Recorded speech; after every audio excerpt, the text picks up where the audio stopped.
नमस्कार, मैं प्रेयसी और आप देख रहे हैं भारत एक्सप्रेस यूपी का डिजिटल प्लेटफॉर्म। योगी सरकार के अवैध धर्मांतरण के खिलाफ ताबड़तोड़ कार्रवाई जारी है। योगी सरकार के निर्देश पर पिछले 8 वर्षों में यूपी पुलिस, एसटीएफ और एटीएस 2 दर्जन से अधिक अवैध धर्मांतरण गिरोह के सरगना और उनके सहयोगियों को गिरफ्तार सलाखों के पीछे ढकेल चुकी है। वहीं अब धर्मांतरण के मुद्दे पर सीएम योगी आदित्यनाथ ने चेतावनी दी है। मुख्यमंत्री ने चेतावनी दी है कि आज भी देश में धर्मांतरण की साजिशें चल रही हैं। बलरामपुर में एक बड़ा खुलासा हुआ है, जहां धर्मांतरण के लिए विदेशी फंडिंग हो रही थी। सीएम योगी ने कहा, धर्मांतरण के लिए रेट तय किए गए थे। जांच में 100 करोड़ रुपए के लेन देन का खुलासा हुआ है। देश के स्वरूप को बदलने की कोशिश की जा रही है। उन्होंने लोगों से अपील की है कि वे ऐसे षड्यंत्रकारियों से सावधान रहें और समाज को तोड़ने वाली ताकतों को नाकाम करें। मैंने जब पिछली बार एक कार्यक्रम में नाका हिंडोला में इस बात का उल्लेख किया था कि पीलीभीत और अन्य कुछ स्थानों पर कुछ धर्मांतरण की बातें सामने आई हैं। हम सरकार के स्तर पर तो कार्रवाई कर रहे हैं, आप भी इसमें थोड़ा सजग होइए। और यहां की टीम गई और घर वापसी के बड़े कार्यक्रम को उन्होंने वहां पर आगे बढ़ाया। आपने देखा होगा किस प्रकार की साजिशें हो रही हैं।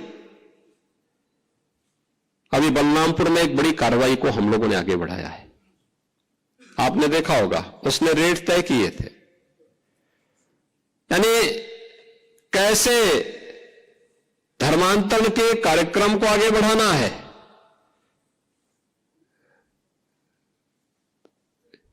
हिंदुओं में, ब्राह्मण में, क्षत्रिय में, सिखों में,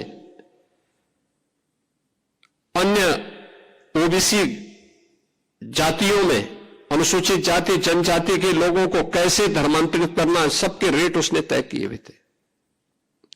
विदेशों से उसमें धनराशि आ रही थी। आप सोचिए, 100 करोड़ से अधिक का ट्रांजैक्शन अब तक उसके 40 खातों में प्राप्त हुआ है और लगातार उस अभियान को आगे बढ़ाने का कार्य कर रहा था। एक लोग किस रूप में देश का स्वरूप बिगाड़ने का काम कर रहे हैं। परिस्थितियां बदली हैं। उद्देश्य उनका वही है जो उस समय था। हां, काम का तरीका उन्होंने बदला है। और यह आयोजन हम सबको इस बात के लिए प्रेरणा दे रहा है कि जिस उद्देश्य से सिख गुरुओं ने अपना त्याग और बलिदान दिया था,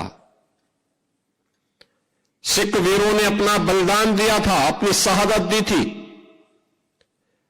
आज वर्तमान पीढ़ी को उस शहादत की परंपरा को